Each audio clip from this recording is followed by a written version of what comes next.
last year, I went and watched Bo Nix at Oregon play twice. I saw him go against the Huskies in Seattle, and I knew that Michael Penix and Bo Nix were both going to get drafted somewhere probably in the first round. So when I went to the game, I sat, near midfield, then I went to the end zone, and then I wanted to watch Bo Nix again. I was in Utah, so I went to the Utah game. I called up a friend and got tickets. So I saw Bo Nix, and that one I sat right behind the Oregon bench. I wanted to see how he interacted with teammates. I was being a total dork. And so my takeaway is he's great with teammates. He's much more ripped in person.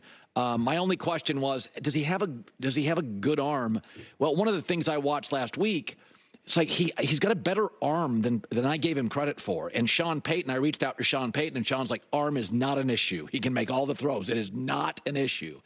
And I think this kid, because Caleb was so dynamic, and Jaden Daniels, and then J.J. McCarthy played for the national championships, and then Michael Penix had beaten Bo Nix. Everybody just forgot about Bo Nix. And I'm watching this kid over the last 6 or 7 games, and I'm like, guys, this is the best quarterback. Now, I'm not saying he's going to be the best in 10 years, but this year, he's the best quarterback. A lot of that, Sean Payton, I'm not denying it, but Drew Brees, who had Sean Payton as a coach, talked about the growth of Bo Nix.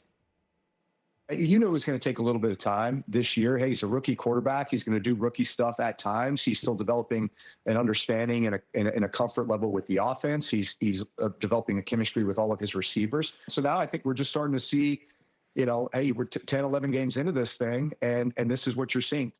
Okay, so yeah, I obviously, you guys know by now, I obviously wholeheartedly agree. I think that Bo Nix really has the chance to be way more special than people realize, quite frankly. It feels like this is my honest perspective of how the conversation of Bo Nix and him with Denver Broncos as a whole has unfolded. You obviously have Denver Broncos fans and even just individual Bo Nix fans who are obviously naturally going to be very high on Bo Nix, and they want to speak it into existence, or they just, they're big fans, and I understand that. That's how fandom works. Then on the other side, of course, you just have haters. You have people that, like, honestly, I don't know, maybe they watch college football, maybe they don't. Maybe it's just an unfamiliar name. They're like, Bo Nix, he's not going to be good, right? Like, I see that so frequently. People who just don't know something about a player, like their mind just automatically goes to the negative for whatever reason. Or maybe they watched one of these shows and some guy who they kind of like or trust or whatever says, oh, Bo Nix isn't going to be that good. And so now that's just what they believe. They have it in their mind. He's not going to be good. He's not going to be good. He's not going to be good. And then you have a media member or two who's like, I think Bo Nix is going to be really good. But then the rest of them, they just don't have honest, like, real opinions on who Bo Nix will be. Now they're starting to have these conversations a little bit more because, like, he's actually a candidate for Offensive Rookie of the Year. So now there's those conversations surrounding Bo Nix. Like, I recently saw, I think I even did the clip where, like, Dan Orlovsky was talking about, hey, Bo Nix, Jaden Daniels, Rookie of the Year candidates. But it's not like actual real conversations about how special do people think that Bo Nix can be. They've had the conversations about Jaden Daniels. Hey, he could be like Lamar, right? Everyone kept comparing him to Lamar. He could be better than Lamar. You've had people say that. He's better than Lamar. He's a better thrower than Lamar. He's the next version of Lamar. And then Caleb Williams entering the league. He could be Mahomes-esque. He could be the next Mahomes. His ceiling is Mahomes. Some people think he could be better than Mahomes, right? You have all those conversations. And yet, you don't have that around Bo Nix. And the only people that are having any of these conversations, for the most part, unfortunately, are the ones who are just going to be like mega Bo Nix fans. And they're like, he's going to be amazing. He's going to be the GOAT. And it's like, maybe, I don't know. But it's not like a necessarily like a real back and forth conversation. And I'm so curious why, and I talked about this a little bit, specifically with Bo Nix, but just in like a different way. Why sometimes people are so resistant to accept or to acknowledge that a player will be great, and in this example, it's Bo Nix, and why other times, before a player really shows us anything, or very minimal, they're so quick to crown them as the next big thing. Like, what is it actually? And I can't figure out like a common denominator among it all. Why sometimes people are so quick to say this quarterback is going to take over the league. This quarterback, even though they're showing you great things, they're like, I'm not sold. It's like, well, again, how are we reaching these conclusions? How are we getting this confirmation in one way or the other? And there seems to be so much more of a resistance around Bo Nix. There wasn't like a ton of open arms for Jaden Daniels initially. There were some, of course, going into the season. But as soon as he started playing really well, you had a lot of people who were like, Jaden Daniels, how about that Jaden Daniels? And obviously, even before the NFL season started, a lot of open arms about Caleb. And again, of course, there were some people who say, hey, I don't know. I think he's overrated, etc. It's never one way or the other. But I just don't see the same level of open arms around Bo Nix. I still see such resistance. And it stands out to me. It just continues to stand out to me, honestly. It really does. And that's why I think about it. And that's why I'm kind of bringing this up in multiple videos. Because I understood a little bit before with the whole back and forth between Jaden Daniels and Caleb, right? Caleb Williams was the number 1 overall pick. Jaden Daniels is the number 2. That alone, for whatever reason, seems to like be more connected than, say, the first pick and the 10th pick. Like, it's always like 1, 2, 1, 2. Maybe because it was like right there, you could have had number 2, but instead you picked number 1, like whatever it may be. And Chicago has a massive media market that the NFL definitely really wants Caleb and that team to be really popular because that's just good for business, of course. And so I could see that battle. I predicted that it was going to be harder for Jaden Daniels to kind of overcome that a bit because of the Caleb Williams Chicago Bears machine. But then, of course, that settled down a little bit. Caleb Williams and the Chicago Bears are obviously having their problems. So that's why there's no actual real resistance that should be going up against Bo Nix and the Denver Broncos. There really shouldn't be. So then that's where I say, like, what is it? Is it because Patrick Mahomes and the Kansas City Chiefs are in that division? Like, I don't really know. Because I even see to a degree the resistance of catching up on Justin Herbert and Harbaugh. They definitely have a better go at it than, say, the Broncos, but it's still, I don't know. I just wonder, honestly, because if anyone has any like concrete reasons why, like I definitely would love to try to understand this a little bit more. Why there's certain, even Drake May for that matter. Like, that's my point.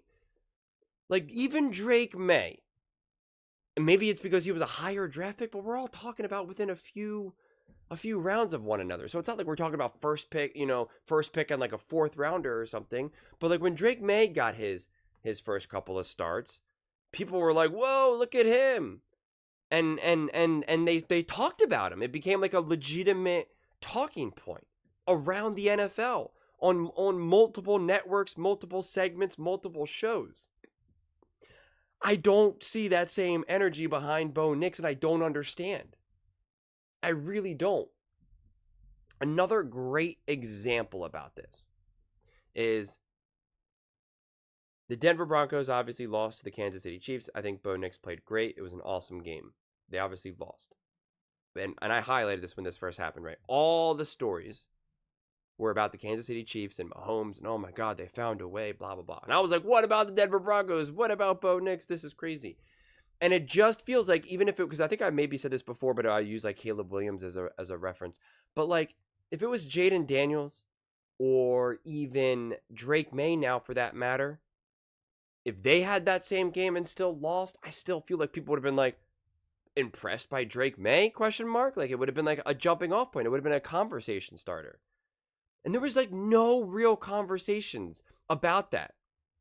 No real broad national conversations of like impressed with whatever the heck Bo Nix is doing right now, man. And that's why I keep repeating it, because I can't grasp it. And I'm frustrated that I can't grasp it. It made sense with Jaden Daniels and Caleb Williams. It made sense to me. I predicted it even going into the season. So then when it happened, I was like, yep, that's what I thought was going to happen. But now that's not a reason for Bo Nix and with the Broncos. One, I see the Broncos as too iconic of a franchise. More people who have never watched football, who really don't know much about football, will know that's the Denver Broncos over like the Washington Commanders logo. I mean, like they don't even have like a real like even logo. So it's not even just like name recognition. It's not like, well, yeah, that's the Dallas Cowboys, of course. And again, the Washington Commanders are obviously a popular team. So I don't know. It's just difficult for me to wrap my head around that we could be talking about Bo Nix potentially being a legitimate top quarterback in the NFL, being the best quarterback of this class right now, or at a minimum playing the best out of other quarterbacks, and yet it's just not really that talked about. We are so obsessed with finding rookie quarterbacks who we could elevate, who we could be like, this is the guy, this is the new guy. Like, we're obsessed with that type of stuff. That's why we talk about the Caleb Williams for months and months before the season even starts, before they're even drafted. And now that it's not a Caleb Williams, now that it's Bo Nix, it's not talked about. And it's like, is it because people are still grasping? Like I said this before as well. And I feel like I'm kind of taking all of my takes and putting them in this one video because it's just, it hasn't changed, even though he continues to play really well. Where do people go if they reach this conclusion? If they want to elevate like a Caleb Williams, and that ends up not being the prevailing conversation, right? As that Caleb Williams, because you had so many people going into the season thinking Caleb Williams was going to be amazing. And so now in their mind, like that's where the content's going to be around, right? Week to week to week, you get to be like, wow, did you see what Caleb did? Oh my God, Caleb. And now that it's not that, why are people struggling to say, okay, well, let's put our attention on the quarterback that is playing really well? Instead, there's still more conversations about what's going wrong for Caleb than what's going wrong for Bo Nix. And that's really like a big source of my frustration around the conversations that are being had, honestly. There's still way more Caleb Williams content. And I'm a supporter of Caleb. I truly am. And I do think Caleb will turn it around. But it's also like, and I referenced this actually like months ago. I haven't made this reference in a while, but it's really relevant. For anyone that watches F1, Formula One racing, they do this so well. They have, a handful of superstars, megastars in racing. And the way how races go, sometimes they can get a little weird, and sometimes like definitely a top racer can be really low down, right? But for the most part, the top racers are always going to be like 1, 2, 3, 4, 5. But occasionally, the way how a race can start, and once you kind of get behind, it's like it can be pretty impossible to kind of get back up. And they'll drop down to say 10, 11, 12 or lower. And they focus on who's at top. They focus on who's relevant in that race. They don't continue. I'm just going to use a name. If you guys don't know, it's fine. Max Verstappen. If he's P15, so, 15th place, and he's having a real bad race, they don't continue just to keep talking about him for the entire race. They move on to who's relevant. Of course, they'll acknowledge him and they'll say, hey, what's going wrong? Oh, man, this is just a bad race for him. He just can't catch a break. Like, they'll mention it, but they won't keep talking about it. And even year to year, his name is Lewis Hamilton, the LeBron James, essentially, or the Michael Jordan, depending on how you want to look at it, of F1. He has not had a good year or last year. And yet they didn't continue to keep talking about him nonstop, no matter what he was doing. They talked about who was leading the championship, who was leading the Constructor Cup and the Drivers' Championship. Like, that's what they talked about. They didn't just keep focusing on who they thought was the most popular, who they thought was supposed to be at the top. They just go with whatever is there. They're like, oh, these are the racers that we're talking about. These are the drivers. These are the teams. And it's great. Because then you're always talking about what's most relevant. You never have to fight with who's actually like worth to be talked about. And I don't see that in the NFL. I don't see that with any sports, quite frankly, in the US. And I think a Bo Nix, an example like this is so perfect, because you have Bo Nix who objectively and subjectively is balling, is at the top of the rookie class, and yet, I'm sorry, you can go days. You can watch every single sports show out there on every single network, and you can turn on the TV and you can go days without seeing a Bo Nix segment. Days. And or if you do, outside of Colin, you'll see it'll be like a little segment. Like, I think that was the one segment that I did do for NFL Live, where it was like Bo Nix and Jaden Daniels. Pretty impressive. Bo Nix, you got to keep your eye on him. He could win the Rookie of the Year race. And it's like, okay, thank you. Moving on to the Pittsburgh Steelers. And it's like, okay, well, what the heck was that? And so, yeah, I don't know. That's just my rant about that. I'm just, I try to get to the bottom of it. In a way, there's nothing I could do. I can't fight City Hall. I could just keep making the videos that I make and hope it reaches the people who want to have these conversations. That's why I try to to give a broad net or whatever, cast a broad net, because I want to talk about all these things. I want to talk about Caleb Williams, even though he's not playing great. I want to talk about Bo Nix as he is playing great. I would have talked about Bo Nix even if he was playing poorly. I would say, what's going on with Bo Nix? Like, I want to talk about it all.